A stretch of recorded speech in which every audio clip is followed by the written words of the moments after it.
Selamat pagi Bu Rotu, dosen pengampu mata kuliah Public Speaking. Saya Lasya Fauzia dari kelas Ilkom 2 dengan NIM 22M10138. Saya Audrey Safadiandra dari Ilkom 2 dengan NIM 22M10120. Saya mengambil narasumber Pak Bintang dan muridnya yaitu Carlo untuk ditanyai beberapa hal mengenai joyful learning.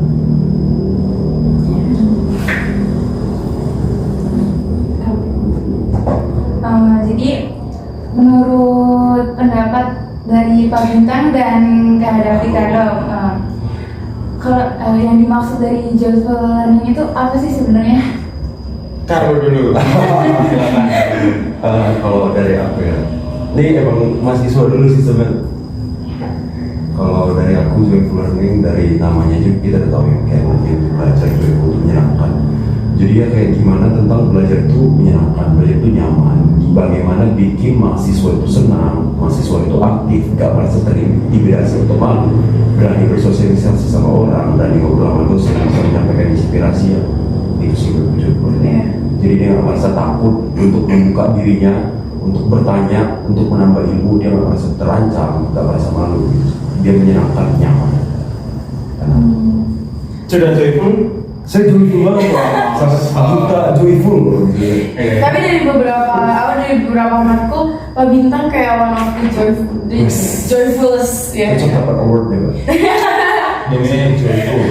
Ini ngomong kosong apa? Serius. Tuh saya. Joyful ya.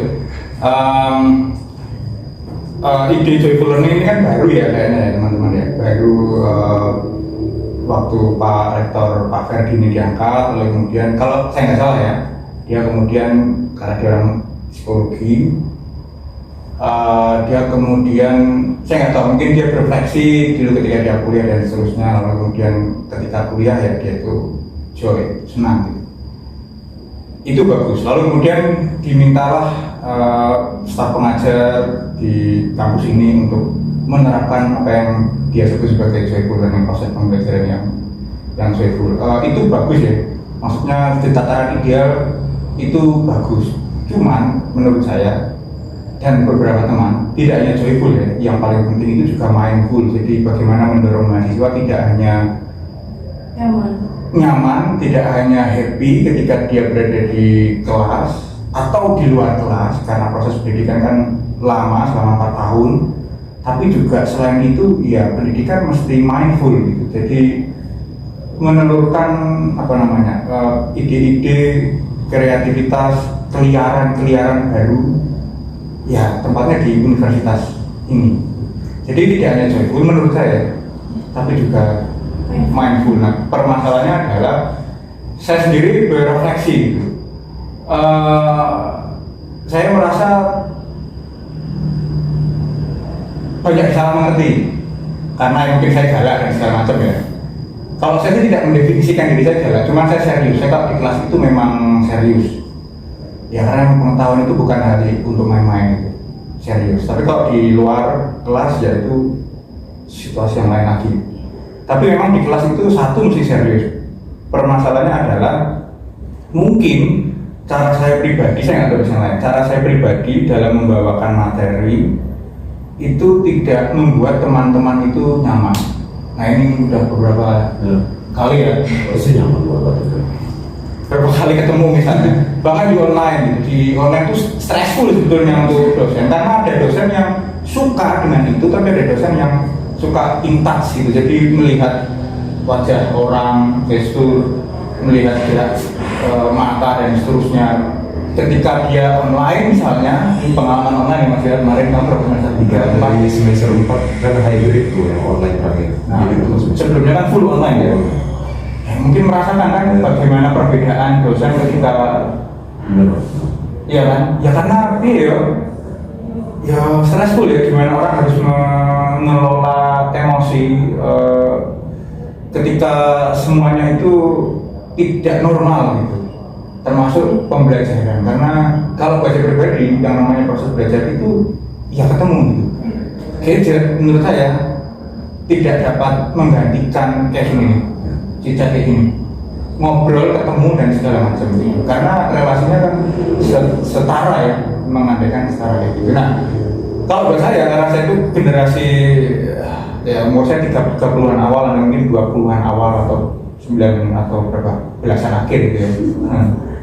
Ada gap usia gitu. Dan saya tidak terlalu pandai menggunakan gadget. Sebetulnya saya tidak terlalu pandai menggunakan gadget, maka saya nggak ngerti juga cara belajar yang bisa mengajak gitu loh, bisa mengajak supaya kamu tuh tertarik, tahulah pengantar sosiologi atau sosiologi komunikasi. Padahal itu penting karena gabungan ilmu komunikasi itu didasari oleh sosiologi. Tapi gimana caranya supaya bisa get into it, gitu, bisa masuk ke pengantar sosiologi atau sosiologi komunikasi itu? Ya saya nggak ngerti gimana caranya. Saya tahu ya kayak gitu. Cuman ternyata nggak sesuai dengan yang dipikirkan oleh teman-teman semua. Makanya juga saya meminta masukan juga dari teman-teman, kira-kira model pembelajaran seperti apa yang bisa membuat Anda itu tidak hanya nyaman tapi juga tertarik untuk belajar. Karena tertarik untuk belajar, kepo itu awal dari semua ilmu pengetahuan. Ya harus tertarik. Gimana caranya supaya bisa tertarik? Saya nggak ngerti. Harus suka dulu sih Pak buat saya. Kayak saya ada beberapa mata kuliah yang saya nggak suka, dan kayak saya kayak males-malesan. Kalau misalnya ada beberapa mata kuliah yang kayak saya suka, saya kayak gini, saya kayak kok saya pengen tahu. Iya sih, memang ada ini ya, ada apa tuh namanya barriers, ada hambatan-hambatan pribadi ya yang sangat personal, dia suka atau tidak suka gitu. Tapi ya setidaknya ya tolong dibantu juga dosen-dosennya. Seandainya misalnya menurut Anda metode dosen itu sudah old school, ya ini kan tipe yang old school ya, karena serius soal pengetahuan serius. Tolong dibantu gimana caranya supaya bisa membuat Anda itu joyful. Karena joyfulmu sama joyfulku mungkin beda. Iya. Gitu, setiap orang kan punya isi pikiran sendiri-sendiri. Jadi tolong dibantu bagaimana definisi joyful menurut belasan tahun akhir seperti Anda. Ya, kamu berapa? Tidak. Umur berapa? 20 tahun. 20 kamu? 19. 18. Ya ini 18 versus 20. Definisi joyfulnya gimana? Itu kan beda gitu. Beda sama saya, sama bapak ibu yang lain yang lebih.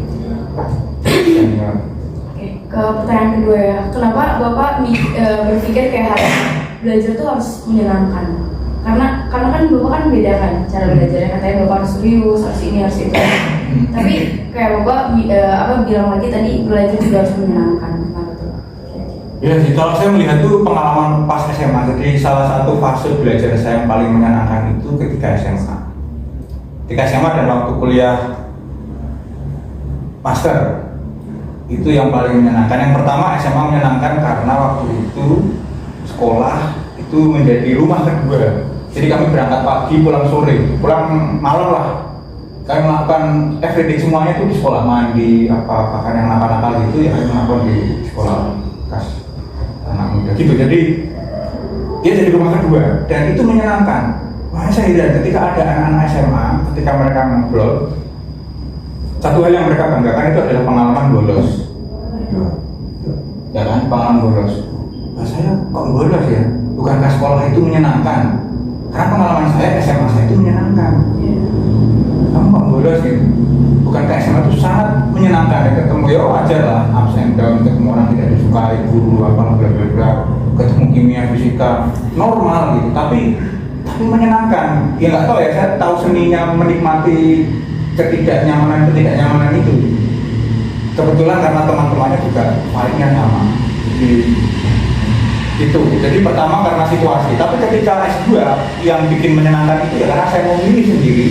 Saya sadar saya memilih, saya suka ilmu hubungan internasional.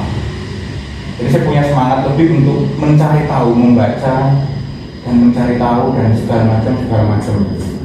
Nah permasalahannya adalah pengalaman saya sama, mungkin ya sebagian besar dari Anda semua teman-teman itu, apakah Anda ketika memutuskan kuliah di prodi ilmu komunikasi terlebih di universitas ini Anda secara sadar memilih itu, sadar nggak memilih itu, atau jangan-jangan ini pilihan kedua, ketiga, keempat, dan seterusnya, atau by accident aja Anda datang ke sini misalnya. Itu kalau Anda sadar, Anda memilih dengan sepenuh hati dan Anda sadar, ya menghidupi pilihan itu. Tapi kalau nggak sadar, nggak apa-apa sih. Masalahnya adalah bagaimana merefleksikan keterlemparan Anda berada pada situasi yang sekarang ini. Gitu. Jadi ya belajar harus menyenangkan, iya, tapi pasti ada fase tidak menyenangkannya, dan ya dinikmatin aja, itu cuma sekali, ya dinikmati aja. Dicari hal yang menyenangkan dari yang tidak menyenangkan. Kalau buat Carlo, hati kita, kenapa belajar itu harus menyenangkan sih? Ya dimana-mana kalau kita melakukan sesuatu dengan senang terus kan apa ya, sepenuh hati. Sama kayak misalnya aku suka main futsal, aku senang karena aku senang main futsal, ya secara nggak mau kalau orang ngajakin aku main, ya pasti aku mau, dan aku bakal main juga mengeluarkan kemampuan terbaikku ya karena aku senang. Sama kalau kayak kita belajar tapi nggak senang dengan rasa tertekan, ya pasti nggak bakal nyaman dan maksimal. Potensi yang kita gali untuk mencapai maksimal itu juga nggak bakal bisa ya. Jadi ya emang karena kalau kita senang, pas itu kan kita kayak mendedikasikan diri kita, terus kita kayak semangat serius gitu, kepo kita juga tinggi. Kalau nggak senang ya pasti nggak bakal maksimal. Jadi saya tanya ya, terus ya kamu senang gimana? Kalau saya, atau kamu pernah pada situasi tidak senang, lalu kamu nggak tahu punya usaha sendiri, kamu terus enjoy? kalau saya boleh Pak berkaca di pengalaman, saya kan dulu di asrama. Kamu ke SMA? Ya, saya seminari dulu kan, teman-teman. Nggak pas saya bukan orang suci. Jadi Apa berarti? nggak lanjut klater saya Mas. Jadi kan waktu itu saya sama teman-teman saya kan dekat kan. Karena ada kita beberapa matkul dulu yang kayak kimia, fisika itu benar-benar nggak menyenangkan. Contoh bahasa Latin. Iya. Kami dapat bahasa Latin itu benar-benar nggak menyenangkan, kayak dosennya, gurunya killer ya, bukan main. Tapi karena menyenangkan teman-teman saya yang satu pemikiran sama saya dan kita kompak, dekat, jadi itu kita mau nggak mau kayak belajar bersama jadi senang gitu. Andai kata misalnya dosennya ada guru marahin teman, karena kita nyaman ya, dulu kami ketawa-ketawa itu kami jadi enjoy gitu. Oh nanti dia kamu dimarahin, nanti dia tanggung. Jadi kayak enjoy gitu Pak, kayak bukan masalah hubungan saya dan dosen dan pelajar, tapi termasuk teman-teman saya jadi saya bikin saya nyaman. Itu sih Pak, saya sejauh ini. Hubungan dengan teman-teman itu penting ya? Penting, Iya. sangat. Tapi kira-kira buat Pak Bintang, buat apa yang kayak menciptakan suasana belajar yang menyenangkan tuh kayak gimana? Saat menciptakan suasana belajar yang menyenangkan, ya kelilingi dirimu dengan hal-hal yang membuatmu senang. Tadi misalnya apa namanya, satu teman yang mengertimu, yang cocok, ada chemistry denganmu, itu lebih baik daripada 100 orang kenalan. Tahu ya bedanya teman dan kenalan? Gitu. Jadi kelilingi dirimu dengan sesuatu yang positif gitu. Salah satunya teman misalnya. Lalu yang lain ya, kalau saya suka dengar musik ya. Semua genre saya, mulai dari koplo sampai metal Bolton, saya suka semua. Nah itu sangat bisa membantu ya, kalau saya musik itu sangat bisa membantu. Dan ya saya suka sendirian, jadi ya sama saya juga. sendirian, belajar sendirian sambil musik, dibuka jendela melihat langit, dan selesai itu cepat masuk itu kok. Menyenangkan, dan setiap orang pasti punya Cara belajar. cara belajarnya sendiri-sendiri gitu. Kira-kira hal apa yang bisa diperhatikan dalam mengembangkan strategi pembelajaran agar dapat menyenangkan? Saya lagi, kalau dong kritik untuk Apa itu? Kayak strateginya kamu apa sih biar kayak belajarnya menyenangkan? Aku panggil kamu aja. Ya, strategi untuk belajar menyenangkan. Ya, sama kayak tadi kayak kata Pak Bintang kan, cara orang belajar beda-beda. Tapi aku udah sama kayak Bapak. Misalnya kalau andai kata aku mau belajar, aku cari motivasi dengan lagu.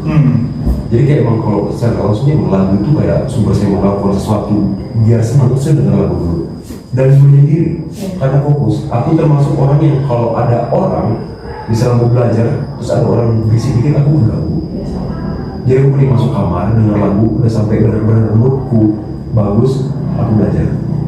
Dan jangan mulai dari kayak jangan pernah berpikir kayak misalnya belajar, aduh belajar ini materinya berat ya. Nanti itu secara nggak langsung kayak mempengaruhi saya untuk kayak menolak. Suges gitu ya. Iya, kayak suges menolak. Ini bakal susah, ini bakal susah.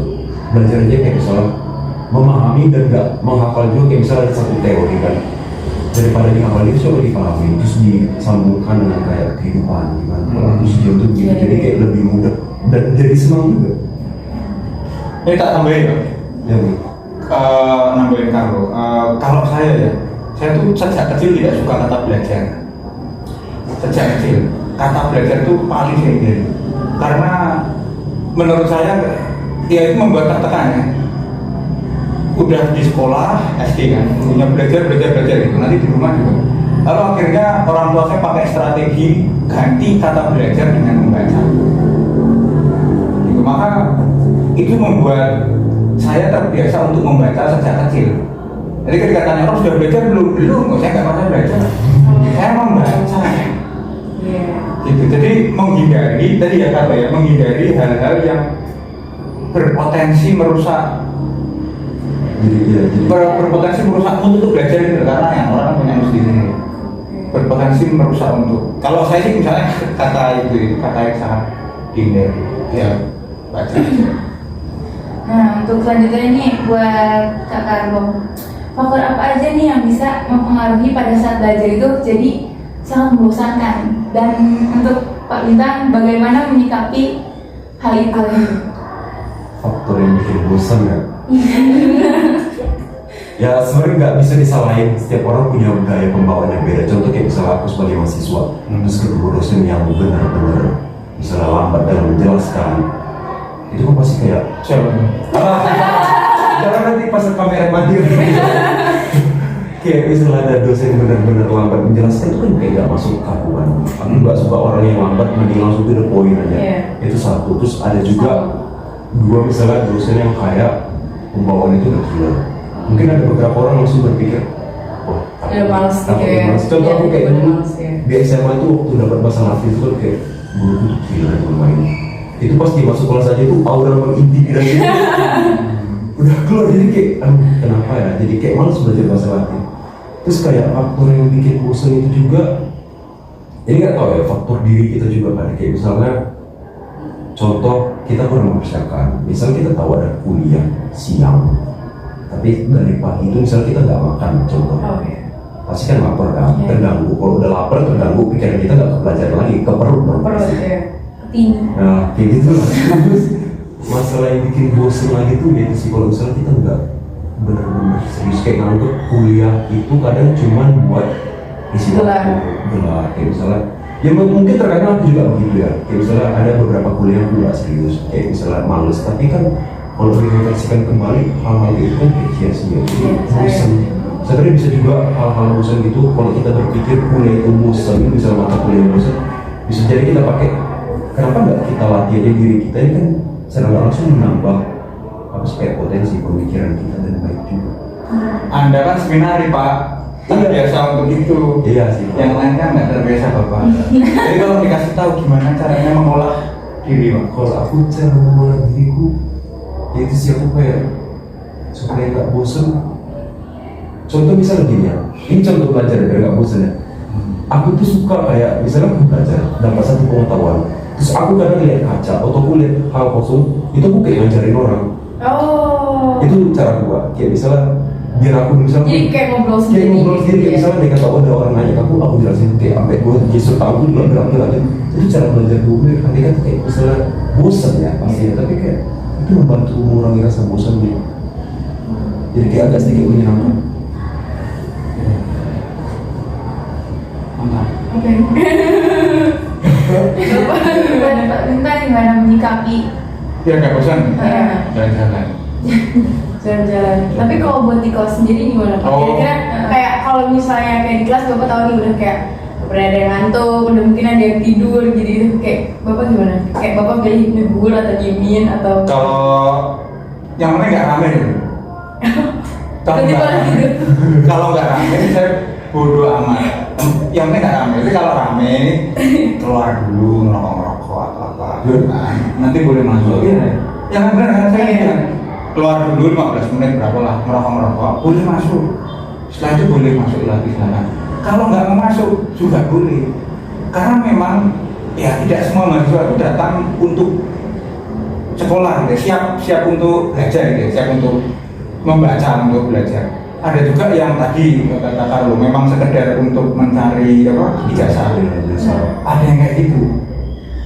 Yo mau gimana lagi ya? Mau dibuat sejoyful kayak apa? Iya betul. Buktinya nggak di situ. Iya, niatnya bukan. Ya terus gimana? Ya udah tanda tangan terus keluar aja. Nggak apa-apa, kalau saya nggak masalah kok sama tanda tangan itu kan masalah kalian dengan sekretariat ya, bukan dengan saya. Kalau saya nggak masalah. Jadi nggak akan saya tegur sih. Paling kalau rame ya keluar dulu ngerokok lama. Terus masuk lagi silakan. Kalau enggak juga nggak apa-apa. Pokoknya senangmu lah, happymu. Kalau kamu happy di dalam, ya kamu akan stay. Jadi nggak usah ditahan. Apa yang memang dikehendaki untuk tetap tinggal bersama kita, ya dia akan tetap tinggal bersama kita. Tapi apa yang dikehendaki untuk tidak tetap tinggal bersama kita, pergi ya dia akan pergi ya sendiri. Oke. Itu aja. Udah. Simpel deh. Oke, makasih ya Kak Carlo, Mbak Bintang. Sekian dari kami. Terima kasih Pada pada narasumber yang sudah mau meluangkan waktunya untuk hadir. Sama-sama. Kehormatan dari saya ketemu seminaris ketemu. Tapi untuk ada di pasar ya, nanti malah ibu-ibu membiak. Dan Lasya juga. Kami tutup podcast hari ini. Udah.